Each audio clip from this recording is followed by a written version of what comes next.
بسم اللہ الرحمن الرحیم۔ دروس البلاغہ کا مقدمہ ہے فی الفصاحۃ والبلاغہ، سبق نمبر 6 میں خوش آمدید۔ آج کے اس سبق میں ہم تنافر کلمات پڑھیں گے۔ عبارت دیکھ لیں۔ وفصاحت الکلام سلامتہ من تنافر الکلمات مجتمعۃ ومن ضعف التعلیف ومن التعقید مع فصاحت کلماتہ، فالتنافر وصف فی الکلام یوجب ثقلہ علی اللسان وعسر النطق بہ، نحو فی رفع عرش الشرع مثلک یشرع ولیس قرب قبر حرب قبر، کریم متی امدحوہ والورا معی واذا ما لمتہ لمتہ وحدی۔ ترجمہ دیکھ لیں۔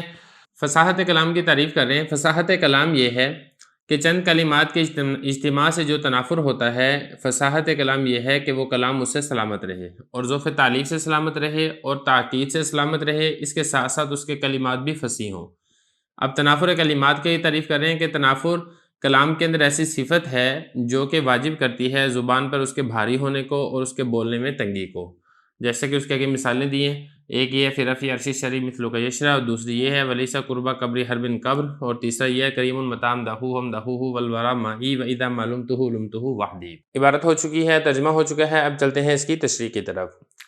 دیکھیں، فصاحت کلمہ وہ پیچھے تفصیل کے ساتھ ہو چکی ہے، یہاں سے فصاحت کلام کے بارے میں بتا رہے ہیں۔ فصاحت کلام میں کیا ہے؟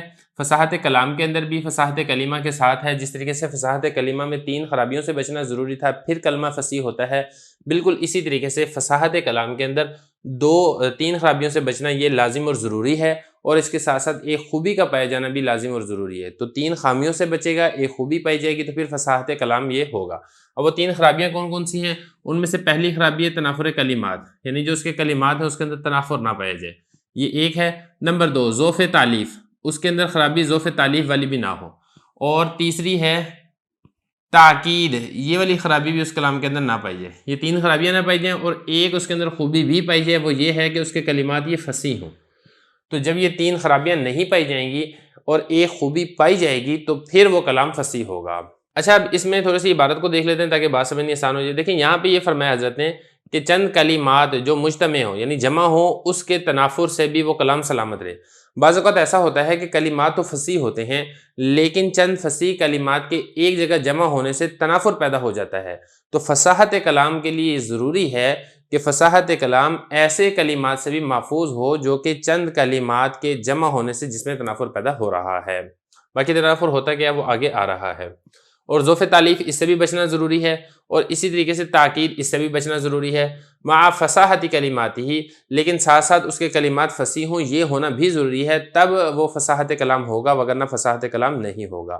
اب آگے بتا رہے ہیں کہ تنافر کلمات یہ کیا ہے۔ یہاں سے نا فالتنافر وصف فی الکلام یوجب ثقلہ علی اللسان وعسر النطق بہ، فرما رہے ہیں کہ تنافر کلمات کلام میں ایسی صفت ہے جو کہ زبان پر ثقل کو واجب کرتی ہے اور بولنے میں تنگی کو واجب کرتی ہے۔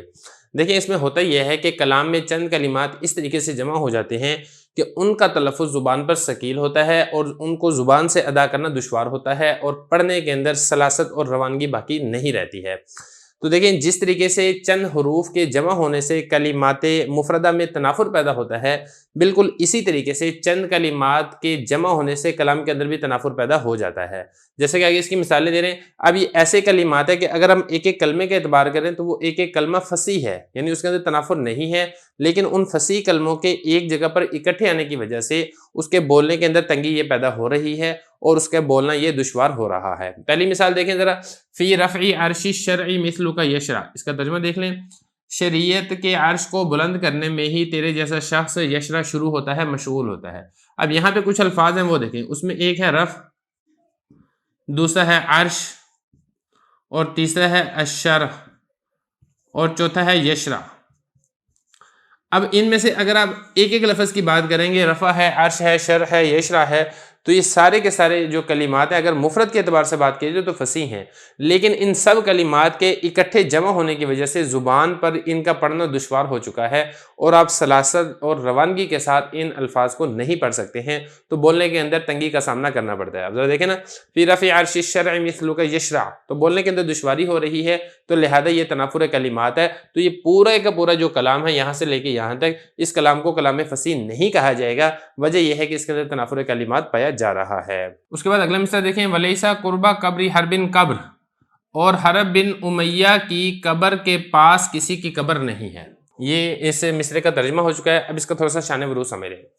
دیکھیں عجائب المخلوقات کتاب کے اندر ذکر ہے کہ حرب بن امیہ اور اس کا بھائی مرداد سلمہ یہ دونوں جنگ عکاظ سے واپس آ رہے تھے. تو انہوں نے ایک سرسبز و شاداب جنگل دیکھا. تو حرب بن امیہ نے کہا کہ ہم کیوں نہ ایسا کریں کہ اس جنگل کو جلا دیں اور اس جگہ پر کھیتی شروع کر دیں, تو اس طریقے سے یہ زمین ہماری ہو جائے گی. چنانچہ ان دونوں کا آپس میں اتفاق ہو گیا اور حرب بن امیہ نے ایسے ہی کیا. جب جنگل کو جلایا تو وہ جو جنگل اصل کے اندر جنات کا مسکن تھا, تو اسی آگ کی وجہ سے جو جنات کے بچے تھے وہ جل گئے. تو جنگل سے عجیب و غریب آوازیں آنا شروع ہو گئیں. چنانچہ جنات کی ایک قسم جس کو حاطف کہا جاتا ہے, اس کے سردار نے ایک زبردست چیخ ماری, جس کی وجہ سے حرب بن امیہ وہیں پر ہی مر گیا اور اس کی جو قبر ہے اسی جنگل کے اندر بنا دی گئی. تو پھر جنوں کے سردار نے یہ والا شعر پڑھا کہ اس سے پہلے بھی ایک مصرے سے پہلے بھی آتا ہے, اور اس کا مطلب یہ ہے کہ حرب کی جو قبر ہے ایسے جنگل میں ہے جو پانی اور گھاس سے خالی ہے. اور اس کے بعد اگلا یہ ہے کہ حرب بن امیہ کی قبر کے پاس کسی اور کی قبر نہیں ہے. اب یہاں پہ سمجھنا یہ ہے جو محل استشہاد ہے وہ یہ ہے کہ اس میں دیکھیں کچھ الفاظ ہیں. ایک ہے قرب ہے, دوسرا ہے قبر ہے, پھر دوبارہ قبر ہے. اب یہ ویسے تو ٹھیک ہے, یہ ان میں سے ایک ایک لفظ کی اگر بات کریں تو اس کے اندر کسی قسم کا تنافر نہیں پایا جا رہا. یہ قرب یہ بھی فصیح ہے, قبر یہ بھی فصیح ہے, قبر یہ بھی فصیح ہے, اور اسی طریقے سے حرب یہ بھی ہے. لیکن جب یہ اکٹھے آگے ہیں کہ پہلے قرب آ گیا, پھر قبر آ گیا, پھر حرب آ گیا, پھر قبر آ گیا, تو ان سب کے اکٹھے آنے سے ان کا جو زبان کے اوپر پڑھنا ہے وہ دشوار ہو چکا ہے. بولنے کے اندر تنگی کا سامنا ہوتا ہے اور سلاست اور روانگی باقی نہیں رہی ہے. تو لہذا ہم یہ کہیں گے کہ یہ جو مصرع ہے یہ فصاحت کلام سے خارج ہے. اگلا شعر دیکھیں. کریم متا امدحوہ والورا معی واذا ما لمتہ لمتہ وحدی. میرا ممدوح ایسا کریم شخص ہے کہ جب میں اس کی مدح کرتا ہوں تو میں اس کی مدح کرتا ہوں, اور مخلوق بھی میرے ساتھ اس کی مدح یعنی تعریف کرتی ہے. اور جب میں اس کی ملامت یعنی مذمت کرتا ہوں تو میں اکیلا ہی اس کی ملامت کرتا ہوں. دیکھیں یہ جو شعر ہے یہ ابو تمام حبیب بن اوس طائی کا ہے, جو ابو الغیث موسیٰ بن ابراہیم رافی ان کے غصے کو ٹھنڈا کرنے کے لیے ان کی تعریف کرتے ہوئے یہ شعر کہا گیا ہے. اب اس شعر کا مطلب کیا ہے؟ شعر کا مطلب یہ ہے کہ جو میرا ممدوح ہے یعنی جس کی میں تعریف کر رہا ہوں وہ ایسا کریم شخص ہے, ایسا سخی شخص ہے کہ جب میں اس کی تعریف کرتا ہوں تو میرے ساتھ ساری کی ساری جو مخلوق ہے, لوگ ہیں, وہ بھی اس کی تعریف کے اندر مشغول ہو جاتے ہیں. لیکن اگر میں اس کی مذمت کرتا ہوں یا میں اس کی ملامت کرتا ہوں تو میں اکیلا ہی اس کی مذمت اور ملامت کرتا ہوں, میرے ساتھ کوئی اور اس کی مذمت اور ملامت کرنے کے لیے تیار نہیں ہوتا ہے.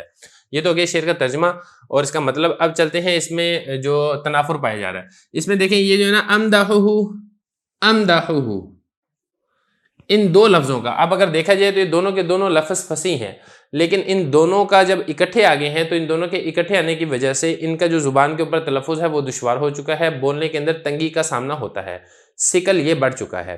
ایک تو یہ ہے کہ امدحوہ اس کا تکرار ہے, اور دوسرے اس کے اندر دیکھیں ہا اور ہا ان دونوں کا بھی تکرار ہے اور ان دونوں کا اکٹھے آنا بھی ہے, جس کی وجہ سے اس شعر کے پڑھنے کے اندر دشواری کا سامنا ہے.